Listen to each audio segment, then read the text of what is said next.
Rusiya prokurorluğu çirkli pulların yuyulmasında ittiham olunan Azərbaycanlı bloger Hüseyn Həsənov üçün 6 il azadlıqdan məhrum etmə və 155 milyon rubl cərimə cəzası istəyib. Bu barədə Maş Telegram kanalı məlumat yayıb. Məlumata görə təqsirləndirilən şəxs beynəlxalq axtarışda olduğu və xaricdə gizləndiyi üçün məhkəmə prosesi qiyabi qaydada keçirilir. İşin materiallarına görə 2019-2021-ci illər ərzində Hüseyn Həsənov büdcəyə 175 milyon rubl vergi ödəməyib və bu vəsaitin bir hissəsini daşınmaz əmlaka yatıraraq leqallaşdırıb. Borcunu sonradan ödədiyi üçün vergidən yayınma ittihamı üzərindən götürülüb.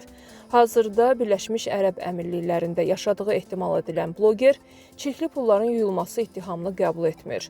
Onun vəkili Mikhail Yusupov bildirib ki, Həsənov dövlətə ümumilikdə 300 milyon rublə yaxın ödəniş edərək borcunu tam bağlayıb.